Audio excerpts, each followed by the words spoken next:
What's going on, everybody? Welcome into another episode of the Strength for Your Purpose podcast. Dr. Phil Finemore here with WorkFitME Mobile Physical Therapy. This podcast is powered by WorkFitME Mobile Physical Therapy, helping you hardworking Maine professionals and business owners maximize your physical performance so we can build a resilient body that you can be confident in, so you can be doing more of what you love with who you love, and going out and getting that happy, healthy, and wealthy life that you have worked hard for and you deserve to live and enjoy. Feel like that was a long intro, but hey, here we are. Coming at you solo here again. Just me, myself, and I this week, but really excited to talk about this because it's been something that I've been really passionate about. It's a big part of starting my own practice. It's something I love talking to people about, getting the word out about. Okay. I'm really passionate about educating people on this topic. So what we're going to talk about today is the idea or the concept of prehab or prehabilitation. Okay. It's catching on big. I mean, and it has been for a while now. I mean, I've been a PT for like 8.5 years almost. And it's been really in the last like 5.5 years, feels like almost standard practice. And it was slowly catching on over the first like 3 years of my career, but kind of getting to become standard practice now. But it's a concept that sometimes people don't get until they're really far down the line in a process with pain that's usually related to arthritis. And they're staring surgery in the face. So I like to get the word out about this because the concepts we use in prehabilitation can help long before you need to think about surgery. Okay. So that's kind of what we're going to talk about here today. So prehabilitation, what is it? Might seem obvious, but let's talk about what it is. It's doing rehab, doing physical therapy prior to having a surgery. Now, we're going to look at this today through the scope of total knee replacements, okay? Because that is the most common use for it.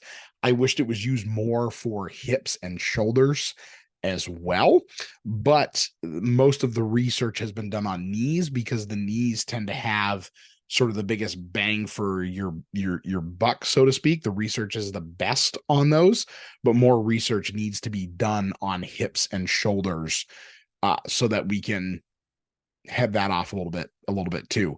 But prehabilitation, getting rehab, getting physical therapy before you have a surgery. So usually what happens in this situation is you have knee pain, you know it's arthritic knee pain, you've been told by multiple people that it's arthritic knee pain, and you eventually make your way to a surgeon who sets up either an actual surgery date, somewhere 8 to 12 weeks down the line, or an appointment to follow up with you somewhere around 8 weeks down the line. Says, hey, let's go try some physical therapy before we have or schedule this surgery. Okay. And the reason that we do this idea of prehab is because it's been shown that especially within the first 3 months after surgery, your recovery is better. Okay. You're moving better, less pain, more range of motion, you're stronger. The first 3 months, which is the hardest 3 months or the hardest part of recovery specifically from a knee replacement, is better. Okay. So fantastic, right? might as well do a little bit of work so that the first 3 months of your recovery from a total knee replacement, which is really just rough carpentry, by the way, if you didn't know that. So that first 3 months is better, and it's the worst 3 months. So let's make it the best that we can be. Fantastic. Okay. So the reason that happens is because in this prehab, we are getting areas moving better that weren't moving well before. We're getting muscles activated and stronger that weren't activated and working before. And we are taking some stress off and getting some pain relief, actually. Okay. So even if you feel like you are truly at the point where surgery is your only option, this prehab can do more for people than they think. And that's really, I'm going to get to this in a minute, but that's really why I wish people would get to rehab way sooner in the process when they have knee pain, because we might avoid going to the specialist in the first place. And here's why. The research shows this to a degree. I'd really have to look to know the exact numbers and percentages on this, but I'm going to share anecdotally what I've found. And there's a high number of people in my personal career, I would say first round of prehab, preventing people from needing the surgery right then when they thought they needed one, very high, maybe 90%, 80 to 90% of the people that I have seen specifically for prehab, I've already talked to a surgeon, are going to be setting up a surgery in 8-ish weeks. Should this prehab not work, somewhere between 80 to 90% of those people are going back to the surgeon going, I don't need it. Cancel it, or we're not even setting up an appointment, a surgery date. I don't need it. I'm sure in the literature that number is probably lower, but I've seen some really good candidates for it. But I've seen some people that you'd be surprised. Like, I can't believe they're pushing this surgery off. Like, people where their lower leg is kind of, cocked out to the side a little bit from their knee because that knee joint is worn down so much, not needing surgery right now. Now, overarching, maybe that number looks more like 70% because there are some of those people that fended off the first time that come back, let's say 6 months later, because something happened that kind of flared them up a little bit, a big change in their activity, or they missed a step going downstairs or slipped off a curb or something, and it flares that knee back up. And we do some prehab. It's like, yeah, you know what? It's probably time to go get that new knee. But even if you can not go under the knife for 6 more months and work on getting stronger, more mobile, and even if you eventually need that new knee, you're still more mobile, stronger, and in less pain heading into that surgery. And the worst time frame after surgery is going to be better for you than if you didn't do that prehab. Okay. So again, kind of a staggering number of people that come in, have been told they need a knee replacement, and then going back and saying, I don't need this. I do not need to have this. And again, in the 2 episodes ago, when we talked about the episode titled "You Haven't Tried Everything," we talked about the idea that we need to build a foundation of mobility and stability, and then use that foundation to build strength and endurance in key muscle groups so that we're evening out the stress and the movement in our body. Okay. And in our next episode in a few weeks here, we're going to be talking about how we are made to move. Okay. So just a little plug for that next episode, how we are made to move. And that's why we are made to move in a variety of ways.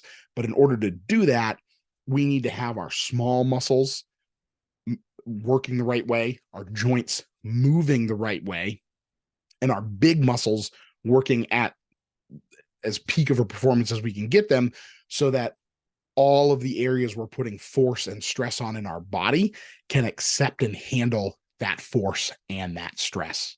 Okay. That's really what we're looking at here, is not putting any undue stress on the body. That's why arthritic knees hurt in the first place. The presence of arthritis alone is not going to cause pain. Just because you have arthritis does not mean you're going to have pain. Okay. One more time for the people in the back. Just because you have arthritis does not mean you are going to have pain. I have people almost every time, I shouldn't say that, a significant amount of the time when people come to me for knee pain, they're working on their right knee, let's say. Right knee's killing me. But you know what? When they took all these x-rays of both of my knees to see how bad my arthritis was, my left knee was bone on bone. My right knee's not even bone on bone, and that's the one that hurts. Go figure. That right there is a reason why we can't rely on the imaging alone to make these types of decisions. And that is why the presence of arthritis in a joint like the knee does not automatically mean you're going to have pain. I have people tell me all the time, my left knee's bone on bone and it doesn't hurt me one bit. If arthritis just means surgery, why is that true? It baffles me. It baffles me that we're relying so heavily on imaging that is misleading in a lot of cases when we don't look at what's going on, holistically throughout the whole body. So I hope I explained that well. Again, the idea, just in summary, prehab or prehabilitation, getting physical therapy before surgery. We get the right areas moving, we get the right muscles woken up and get the whole area stabilized. We get muscles above, below, and around that area stronger. Worst case scenario, your first 3 months after surgery are going to be way easier than if you didn't do it.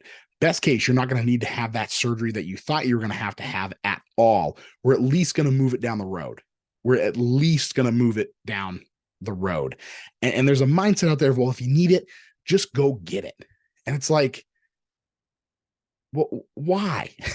A lot of people don't understand how much of a commitment it is to get a knee replacement, and the recovery afterwards is hard and it's grueling and it can be very painful. I'm not trying to scare people here. It can be it can be very painful for some people. It's getting way better. The techniques they're using and the fake knees that they're using are getting way better. So I'm not trying to scare anybody, but if you don't need to have surgery on your body and you can use your body's own tools to fix itself and keep it in check, it might not be perfect. It might not be like you're 20 again, but at least you have a functional knee that allows you to do the things you want to do in your day-to-day life without having to go under the knife. Okay. And there's something to be said for that.